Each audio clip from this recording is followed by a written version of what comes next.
do solemnly swear I, John Fitzgerald Kennedy, do solemnly swear that you will faithfully execute the office of President of the United States that I will faithfully execute the office of President of the United States and will, to the best of your ability, and will, to the best of my ability, preserve, protect, and defend the Constitution of the United States. preserve, protect, and defend the Constitution of the United States. So help you God. So help me God.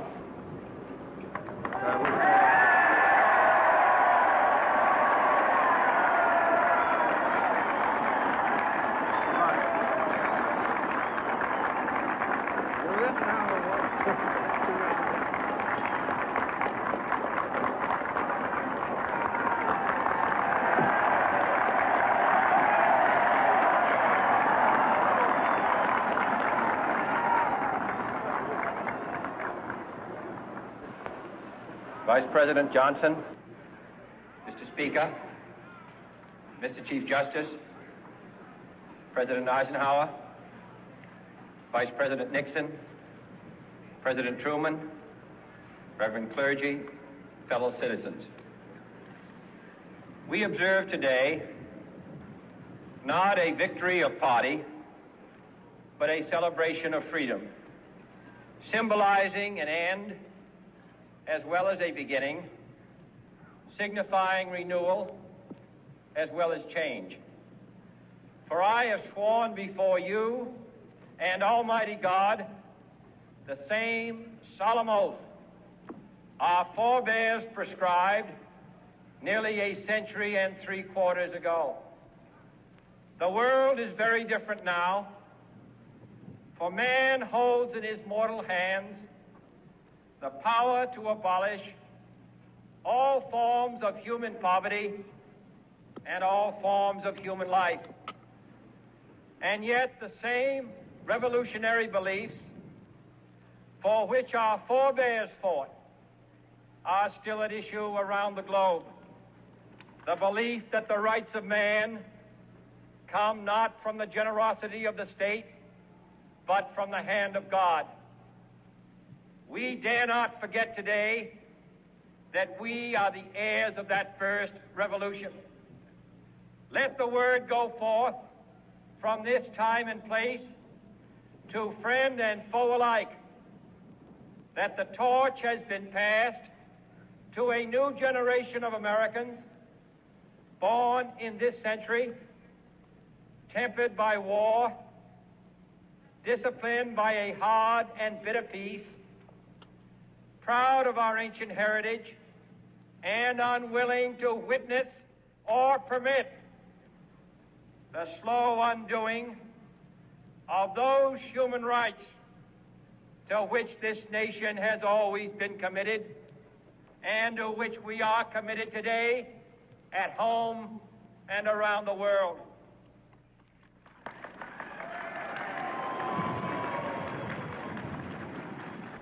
Let every nation know, whether it wishes us well or ill, that we shall pay any price, bear any burden, meet any hardship, support any friend, oppose any foe to assure the survival and the success of liberty.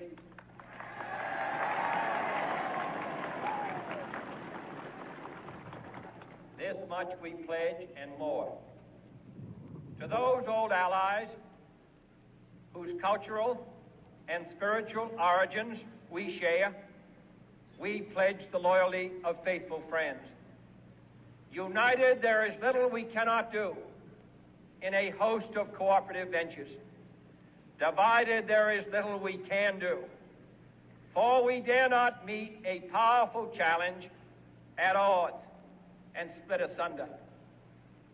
To those new states whom we welcome to the ranks of the free, we pledge our word that one form of colonial control shall not have passed away merely to be replaced by a far more iron tyranny.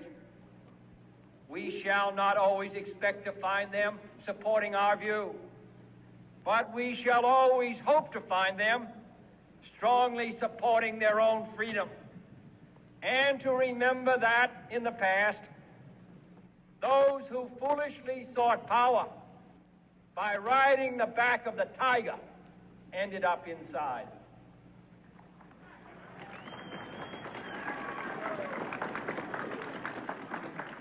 To those people in the huts and villages of half the globe struggling to break the bonds of mass misery, we pledge our best efforts to help them help themselves for whatever period is required, not because the communists may be doing it, not because we seek their votes, but because it is right. If a free society cannot help the many who are poor, it cannot save the few who are rich.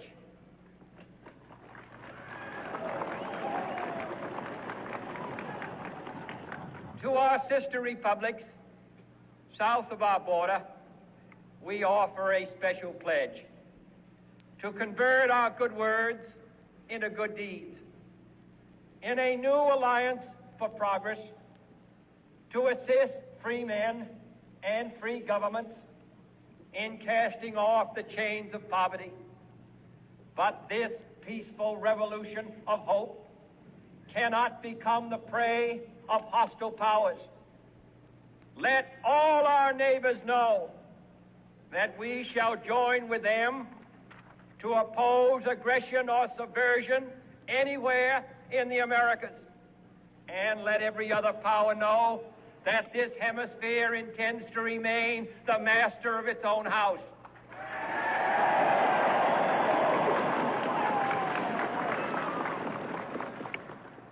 To that World Assembly of Sovereign States, the United Nations, our last best hope, in an age where the instruments of war have far outpaced the instruments of peace, we renew our pledge of support to prevent it from becoming merely a forum for invective, to strengthen its shield of the new and the weak, and to enlarge the area in which its writ may run. Finally, to those nations who would make themselves our adversary, we offer not a pledge, but a request that both sides begin anew the quest for peace. Before the dark powers of destruction, unleashed by science, engulf all humanity in planned or accidental self-destruction. We dare not tempt them with weakness, for only when our arms are sufficient beyond doubt can we be certain beyond doubt that they will never be employed. But neither can two great and powerful groups of nations take comfort from our present course, both sides overburdened by the cost of modern weapons, both rightly alarmed by the steady spread of the deadly atom, yet both racing to alter that uncertain balance of terror that stays the hand of mankind's final war. So let us begin anew, remembering on both sides that civility is not a sign of weakness, and sincerity is always subject to proof. Let us never negotiate out of fear, but let us never fear to negotiate.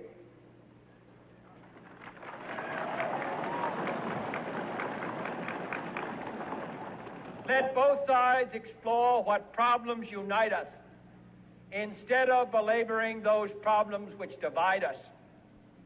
Let both sides, for the first time, formulate serious and precise proposals for the inspection and control of arms, and bring the absolute power to destroy other nations under the absolute control of all nations.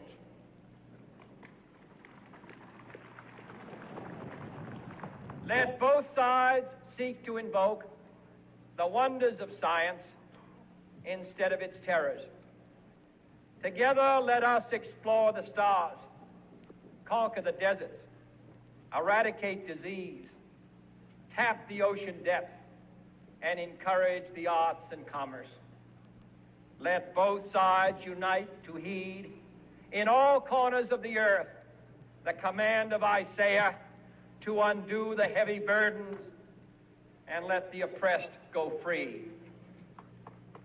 And if a beachhead of cooperation may push back the jungle of suspicion, let both sides join in creating a new endeavor, not a new balance of power, but a new world of law where the strong are just and the weak secure and the peace preserved.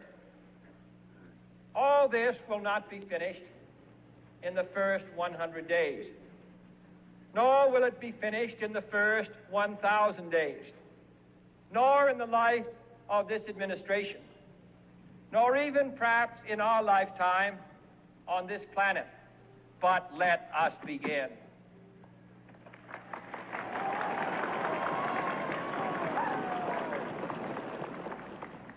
In your hands, my fellow citizens, more than mine, will rest the final success or failure of our course.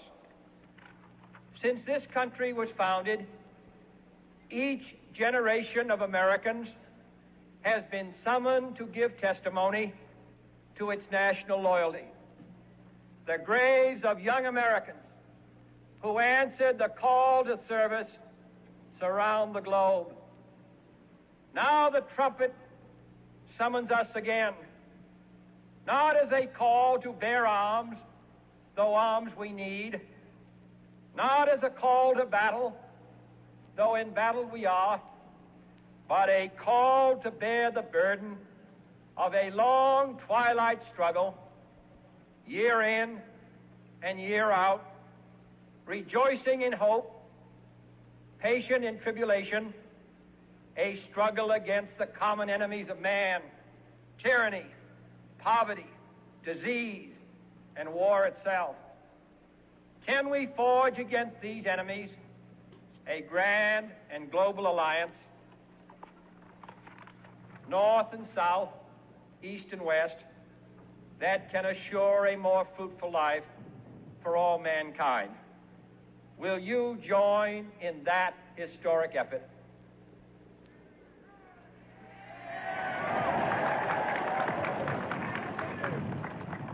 In the long history of the world, only a few generations have been granted the role of defending freedom in its hour of maximum danger. I do not shrink from this responsibility. I welcome it.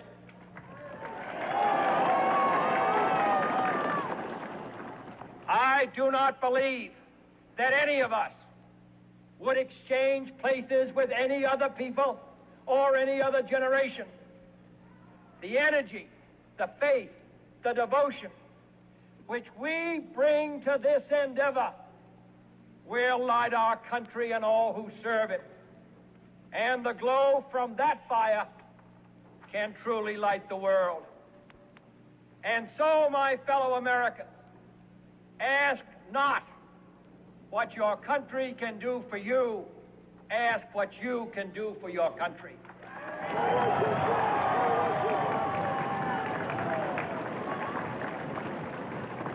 My fellow citizens of the world, ask not what America will do for you, but what together we can do for the freedom of man.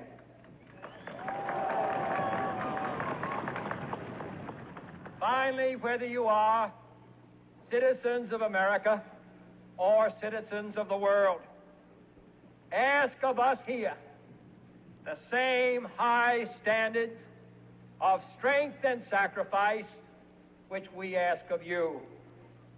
With a good conscience, our only sure reward, with history the final judge of our deeds, let us go forth to lead the land we love, asking his blessing and his help, but knowing that here on earth, God's work must truly be our own.